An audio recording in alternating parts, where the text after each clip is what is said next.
Hey all, hope all is well. This video is going to be the first video in a series called Road to GM. Essentially, it's been a great ambition of mine for many years to become a Grandmaster, and it's what I've been working toward for a long time. But this year, I actually took the leap and I'm playing a lot more tournaments and left my full-time job to try and pursue that goal. So I'm trying to take it even more seriously than ever, and I thought a great way to sort of share that journey would be to share the games I've been playing along the way.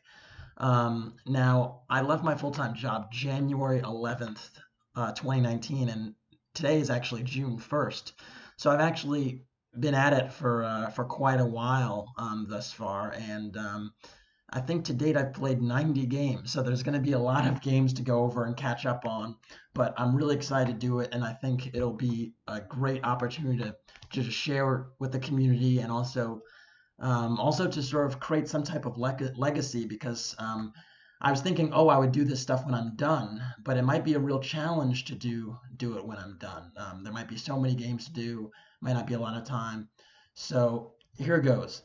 The last thing that actually I will say before I get started is I was hesitant to do this because, a lot of chess right now is sort of about opening preparation and about styles, and there's just an intensity with computers. And a part of me talking about my games and my insights, I was afraid would sort of betray my strategies and stuff to my opposition. So in some instances, I might not be as specific about opening preparation just because I may utilize these openings again, or I may not. But just because of that, may not be specific in all aspects of the game in the opening phase. But I think I can do a good job of talking generally about chess and ideas, even if I'm not always talking about the latest novelty on Move 15. So without further ado, let's get started. So in this first round, this was at the Bay Area International, round one in San Francisco. It actually had been only the second time in my life I'd been to San Francisco. It had been over 10 years since I'd been there, so I was really excited to go. Yeah, it was the first tournament of the year, early 2019. I think it was like January 3rd or January 4th, and I was just really, really excited to get it going. So I played d4, a trusted weapon for me over the years, one of my favorite opening moves. Knight f6, knight f3, kind of like a bit of a waiting game here, because knight f3 is not maybe the most assuming move, but I really wanted to see what if black was trying to play a fianchettoed opening or not. So g6 was fianchetto, and now whenever you see knight f6 and g6, the question is, are they going to go King's Indian or are they going to go Grunfeld? Or even sometimes Benoni style or Benko style. But c4, I went bishop g7 and knight c3, and then as soon as that knight comes to c3, you sort of have this moment of reckoning of whether they're going to play Grunfeld or not because of the move d5 that comes. And essentially, this confirmed it was a Grunfeld. The point is that you don't really go knight c3 d5 before knight c3 because if I made a move like I don't know, let's say I made a move like a3, not the best, not a good move, but after d5 now, after c takes, knight takes, white can go e4, and there's no knight for black to capture on c3, so the knight is pushed back, and then white retains this really nice center. So that's pretty much the gist of why you wait for the knight to come to c3 in this type of structure. So anyways, d5, bishop g5 is bishop g5 Grunfeld.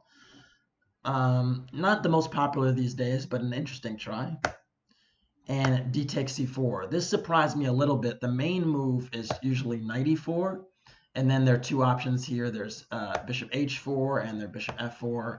Both are interesting alternatives. I'll leave it to you to perhaps explore those if you wish. So d takes c4, and then e4. And yeah, I mean, if black is going to relinquish tension in the center, I might as well go for it and take the center right away. So that's pretty much what the idea was there. So here I was really surprised because d takes c4 is already a rare move, but castles is almost not a good move. It's just not a good move because essentially if you're going to relinquish the center, you're going to at least want to try and hold on to that pawn for a moment, and you could do that with b5. And then the lines get pretty sharp because I could play e5 here. But instead, castles just allows me to play bishop takes c4. And now I pretty much have this great center, kind of unscathed. I'm almost ready to castle. I have pretty good development. And so white should have a comfortable advantage here. So I was feeling myself. I was feeling pretty good. So c6 was played, very puzzling move, depriving the knight of that square. Don't agree with that move. And I went bishop e2. You might ask, why didn't you castle right away? Well, basically, I was anticipating this b5 move, and I thought, okay, I move my bishop, and then b4 comes, then the pawn on e4 is loose. And so I decided to play bishop e2, which is a little bit of prophylaxis. b5, queen c2. Again, another prophylactic move, the point being that if b4 is played, which was not played, but if b4 is played, I move my knight to a4 and my pawn on e4 is protected. So h6 was played, and I went bishop d2. Maybe a little bit of an extra finesse, but a few things. I don't want to take the bishop and give up the bishop pair like that. And I really want to go to e3. That's the natural square, but on e3, there's this annoying move, knight g4, hassling my bishop again. And again, it's not particularly desirable to give up the bishop pair. So essentially, I decided against that. So after h6, I went bishop d2 because I didn't want to put it all the way back on c1. I didn't want to put it on e3, as we talked about. And so I just thought that was actually a reasonable square. And actually played kind of in my hands because black played bishop g4. And after bishop g4, then I played bishop e3, which is a funny finesse. But the point is that now the knight, it cannot actually go to g4, and so the bishop is actually firmly secure there. Little finesse. I thought that was nice. So knight e8, again, puzzling move, moving backwards. I know I'm questioning a lot of black's moves right now, and it's because they're not good. Unfortunately for me, you're actually going to see that I didn't actually capitalize on all these bad moves in the best way. And yeah, I castled. Finally, I can castle. Note that the d4 pawn is not really a problem here, because after bishop takes d4, I just have knight takes d4. And even if bishop takes f3 first and then taking on d4, there's this pin on the d4 square, which is going to be huge problems for black, because even though black can reinforce it temporarily with a move like e5, I have knight e2 to secure the bishop, and I also have bishop takes h6. So those are just two really big assets for me in this position. So knight d6 was played. At least bring that knight that went backwards forward again. Again, these types of one important rule is not to move piece twice the opening, especially when you haven't developed all your pieces. And black broke this rule with knight e8, knight d6. So I went knight e5. The point was that I saw that the square c4 might be under observation, and I figured that knight e5 controls that square and challenges the bishop. The point is that after bishop takes e2, which was not played, I go knight takes e2, and all of a sudden I have really good pressure on the c6 pawn. That's sort of like in a weird spot right now. So anyways, knight e5, bishop d7. Again, breaking another rule, moving the piece twice in the opening. I mean, this one time it was challenged, but really shuffling the pieces backward is even more of just a dubious decision making. And well, it happens. But I should have, really taken advantage of this more than I actually did. In this position, you might say, okay, maybe the bishop is not really well placed. And that's true. Honestly, the two bishops would have secured me a nice, safe advantage, one that I understand pretty well. That could have been considered. I went rook ac1. My idea was to hone in further on the c pawn, and my thought process was, you know what? I could take the bishop on d7 later. Unfortunately, I didn't get that chance because now black played bishop e8, and after bishop e8, at least, I mean, the bishop is not good there, but at least it's secure for the moment. Note that in these positions, bishop takes e5 is not particularly desirable because I played d takes e5, I've tacked the knight on d6, and I'm threatening bishop takes h6. So those are things to think about. So bishop e8, knight b1, a little bit of a strange move. Maybe I'm sort of just following following my opponent's strange-looking moves, going backward. But at least I had an idea. The idea was to put my knight on d2, where it reinforces the protection of the e4 pawn, and it uncovers my queen and my rook on the c file. So I thought that was pretty clever, maybe too clever for my own good. Because now black played f6, kicking my knight back. I went to f3 because I wanted to keep e4 under control. And then f5 was played, challenging my center in the moment where my knight was back on b1. Now, in my opinion, black's not really ready for this center to open like this, but I must say this did sort of disturb my equilibrium. And the reason it did was because I thought, I was just comfortably going to outplay in a maneuvering fashion. And all of a sudden, I actually have to make really concrete decisions. And sometimes that can kind of throw you off. And it certainly threw me off here. So one of the things I was thinking about just initially was, well, if I take on f5, and then knight takes f5 comes, well, all of a sudden my bishop on e3 is, challenged, and I didn't want to give up the bishop pair. And I didn't love the fact that my pawn on d4 would be isolated, even though these aren't the most important features in the position. Honestly, even if I did lose this bishop on e3, I probably would still retain advantage because I have better central control. I have pressure on this weak c6 backward pawn, and I don't really have any terrible pieces. Moreover, the g6 pawn behind it is kind of weak. Just to give you a sample line, let's say I played, just for sake of argument, bishop d3, and then knight takes e3 is played. I have pretty good control in the center. All the central squares are kind of under observation. And this g6 pawn is pretty weak because h6 had been played. Note that the finesse earlier in the game with bishop g5 and bishop d2, g6 is weak. And again, the c6 pawn is weak. And my rooks are connected. I say a lot when I'm talking to students that I teach, especially young kids, and I think it's kind of a secret that people don't think about, is a lot of times I see that the side that connects their rooks first is actually the side that wins the game. And the reason for that is because it means that you have reasonable development. So to get your rooks connected, you have to castle, get your pieces out, all that good stuff. So I thought, even here I should be in the driver's seat. But because of this f5 move just disrupted my equilibrium, it forced me to make concrete decisions. I made some poor decisions.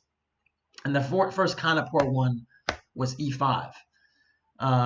Maybe it's not so bad, but essentially the gist was, why am I closing the center if, I have this advantage in the center? Maybe I should keep it open, because closing it might afford black opportunities to, get themselves right.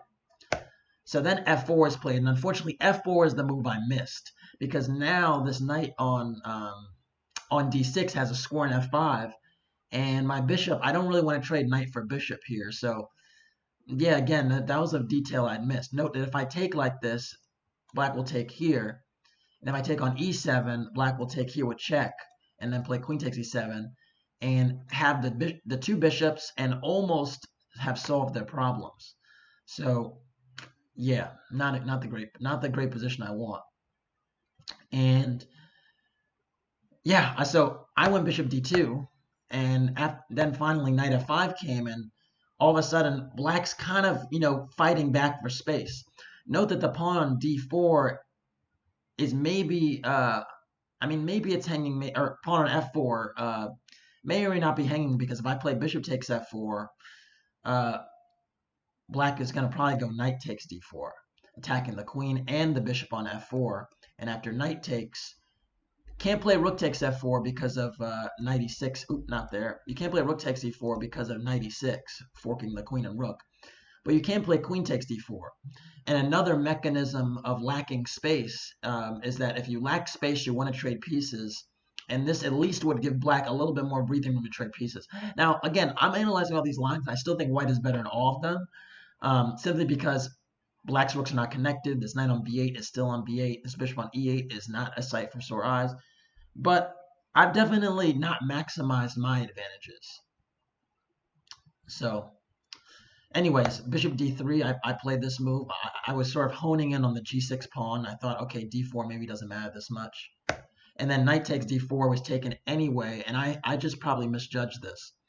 My point is that after knight takes d4, knight takes, queen takes, I had bishop c3 sort of hemming the queen, hemming the pawn on e5, just keeping it together and putting pressure on the queen. And these bishops are like lasers down this way, this diagonal. So I was really cool with that. Oh, not queen takes was not played, but I'm just trying to show you that the bishop's there. And then queen d5 was played. I kind of had missed this move. I didn't really take it seriously. My thought process was that after bishop takes g6, bishop takes g6. Oh, sorry, queen takes a2 is played, but if bishop takes g6, queen takes, and then queen takes a2, I was looking at e6 and saying this is totally winning because I'm getting checkmate next move, and this rook cannot play rook f7, and the queen is sort of caught and can't come back home. Much to my chagrin, I'd actually missed after bishop takes g6, there's queen takes a2. And this changes the dynamic completely and makes it, again, a kind of a chaotic mess, not the type of position I actually wanted. The point is that now e6 is not actually supported because the queen is not on g6. So after e6, black could just take it. And that was a little bit of an unfortunate realization for me, even though I should probably be better in this position still, because I can play bishop takes e8, rook e8, and maybe even just rook e1 or something like this. And I think I still have a good position in the center. I mean, even a position like this, let's say king takes, rook e1, queen goes somewhere, and I shouldn't be at all worse because I have this knight coming at e4. This pawn on c6 is really weak. But I am 2 pawns down, and I have to justify this, which is not, again, the way I wanted the game to go. So I win bishop e8 right away, and after rook e8, I went queen e4 because, again, I don't have this e6, queen g6 resource, and the move I really wanted to play, queen g6, unfortunately just thwarted by queen f7. And, in this position, I'm a pawn down and wasn't really keen on trading queens in a scenario like this, where black is almost coordinated, unfortunately. So I really just missed this detail in the tactical skirmish, and this is something I got to work on, is my tactics and my calculation skills. I must confess, it is a theme that is pervasive in my games where I'm missing important details. So anyways, bishop e8, rook e8, queen e4. Again, changing plan. I don't want to go queen g6, so I was like, why don't I recover the f4 pawn? Rook f8 was played, and then I played e6. And so my idea was, now my queen on e4 cuts off the queen from coming back because I play e6 now, and I'm renewing the threat of queen g6. Although in this position, black has time to crawl back with queen d5. And I must confess, I missed another important detail here, which was that the move I want to play, queen g6, is just easily thwarted by queen g5. And all of a sudden, I'm forced to trade queens again in a position that I don't really want to trade queens in. So always calm yourself when you're getting to these transitions, because it's around these transitions where a lot of opportunities are missed, and I certainly missed several.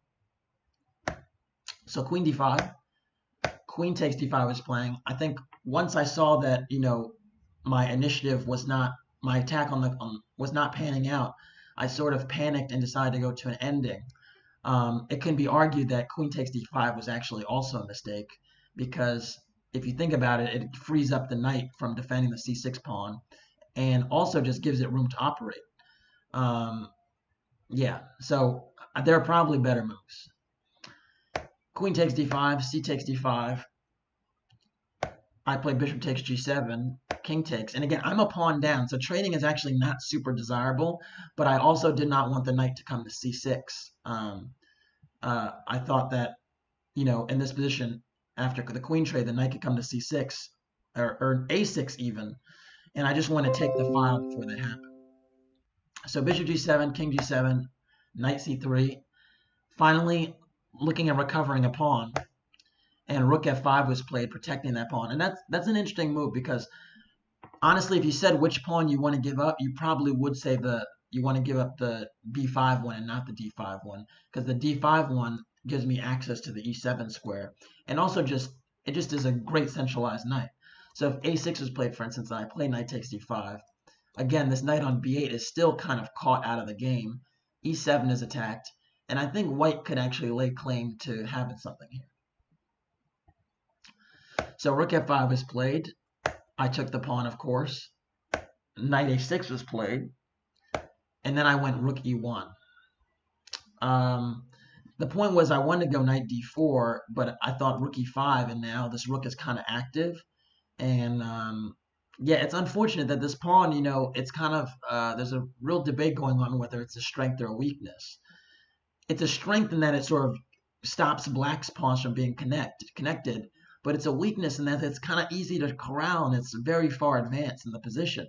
So it's difficult to hold on to. So I went rook fe1, king f6, again trying to corral it, and g4. g4 is a very, very weird looking move, but I was already anticipating having potentially some back rank problems. So if knight d4, rook e5, and just things were just getting too active, basically. The other thing I thought is if I get in this g4 move and he doesn't take, maybe after rook e5, which was played, my knight might be able to come to f5 at some point, or my king come to f3.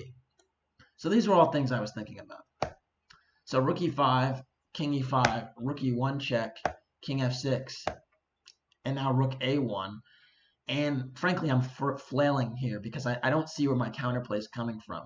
I mean, I thought trading the rooks would, you know, ease my, like, give me some counterplay, but unfortunately the king on f6 is really secure.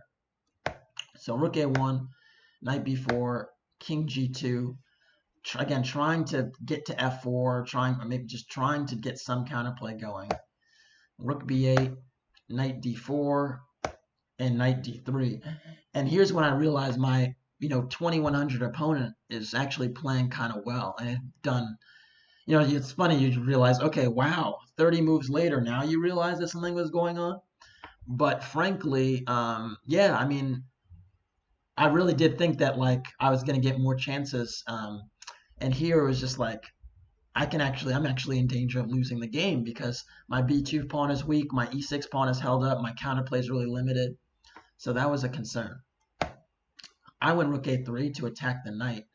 Again, I don't want the rook being able to take on b2 because if the rook comes down, then f2 is loose. So if I went like rook a7, for instance, rook b2, and then rook f2 is pain, pain, pain. That one I would lose. So I went rook a1. I went rook a3. And knight e5 was played. Very smart move. Very smart move. Making sure that he takes with the rook and not the knight. And I went rook h3 very, very desperately. The point was that I want to get some counterplay on the king side before this rook takes b2 and f3 check stuff was happening. So knight takes g4, rook h5, rook takes b2, and rook f5. And you can see, folks, I'm 2 pawns down with limited prospects. So I'm just trying to get some counterplay here. So in this position, I must say, during the game, I was very fearful that rook takes f2 check was winning. And the reason I was afraid of this is I thought that this pawn ending was going to be lost for me. The line continues king f6, king e3, and a5. And the thing is knights are very poor defenders of rook pawns. They're bad defenders of pawns in general, but rook pawns are just very bad.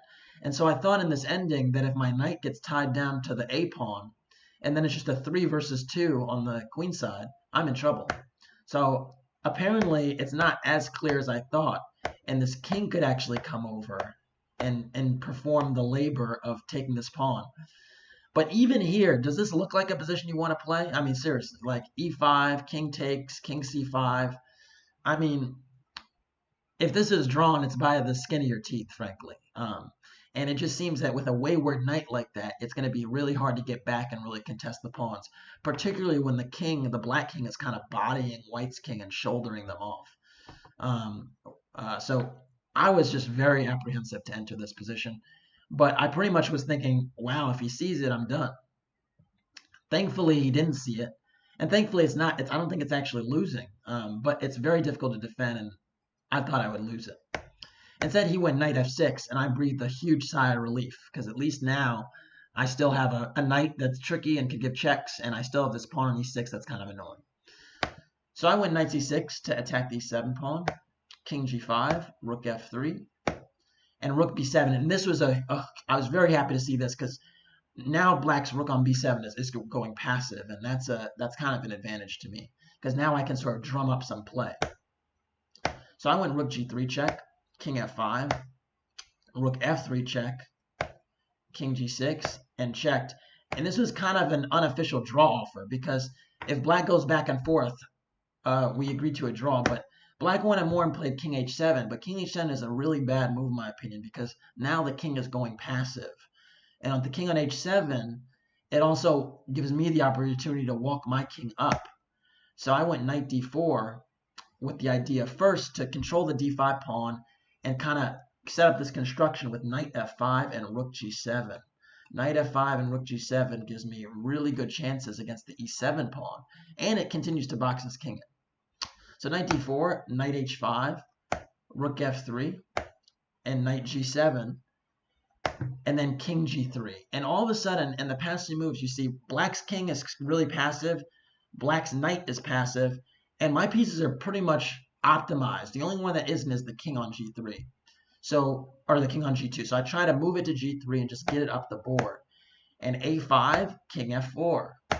And knight h5, king e5. And now I got really excited because my king is a monster. It's also very well protected. And somehow I'm starting to take over the initiative. I mean, you can't have a lot of passive pieces and hope to win the game. So knight f6 was played, and I win knight c6. And this has a real threat. Basically, let's say king h8 was played. I'm threatening to go knight takes e7, rook takes, and king takes f6. And after rook e8, king f7, all of a sudden, I'm the one queening. So all of a sudden, that pawn on e6 that, was potentially a weakness becomes more and more of an asset. So black's really in trouble here, and I thought, wow, like I managed to turn the game around. I have a chance to win this game.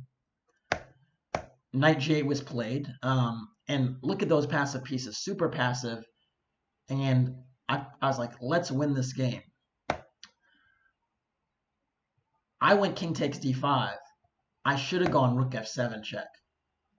If rook f7 check, king g6, I have f4, and after d4, f5, and all of a sudden, all my pieces are dominating, and these pawns aren't actually going anywhere. I can go rook g7, believe it or not, let this pawn push again, let it even go to d3, but after knight f6, then knight takes e7 is winning.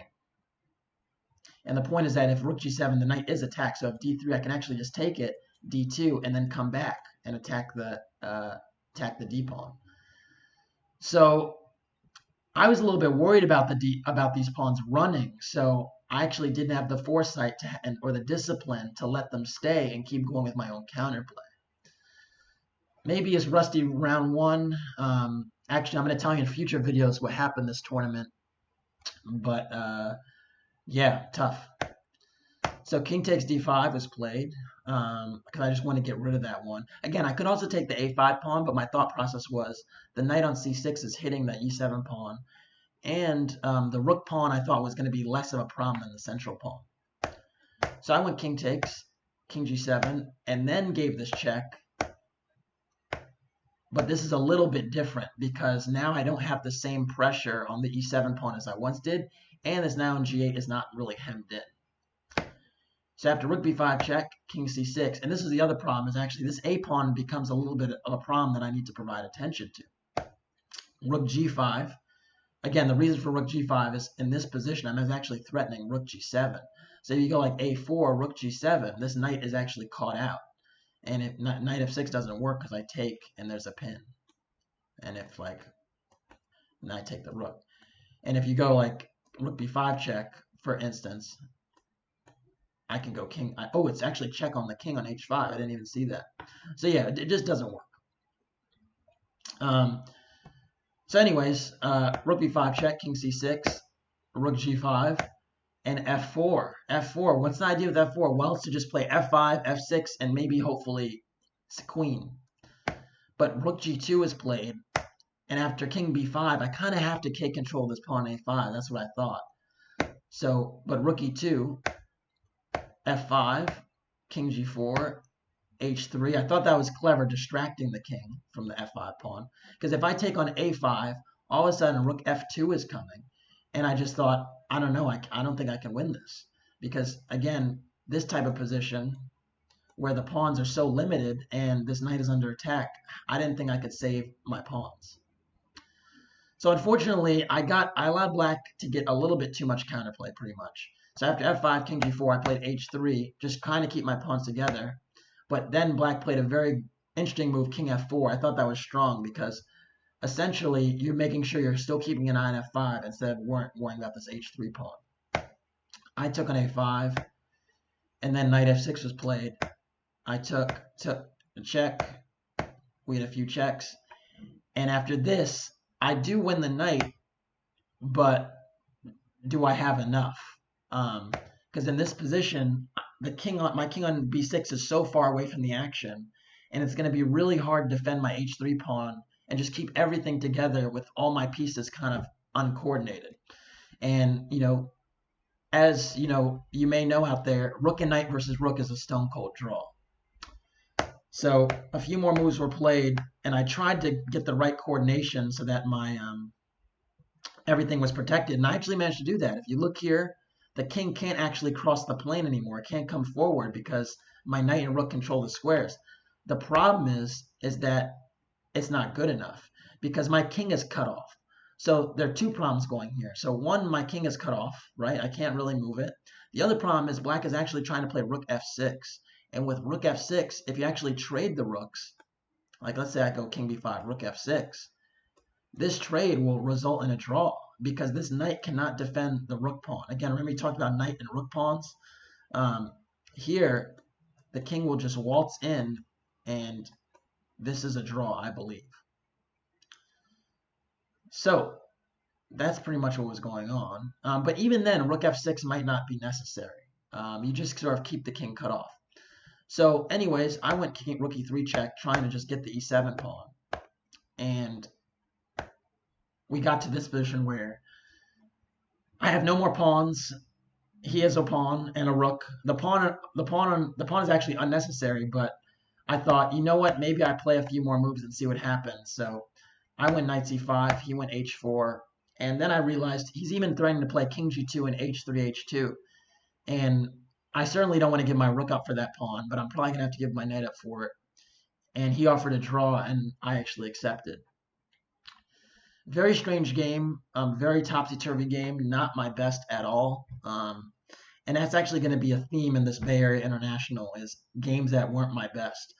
I think part of the reason for that was I was actually experiencing some stomach problems. That was sort of the beginning of some of the stomach problems, which you're going to hear about in a lot more future videos. It's actually been a very difficult challenge. Actually, during this tournament, I went to the emergency room in San Francisco, which was crazy. And I'll get into that in future videos. But yeah, sometimes you just don't play well too, and I certainly had my opportunities. So kudos to Jordy Mont-Reynaud for nicking me for a draw, and got the first round jitters out. Sometimes they come.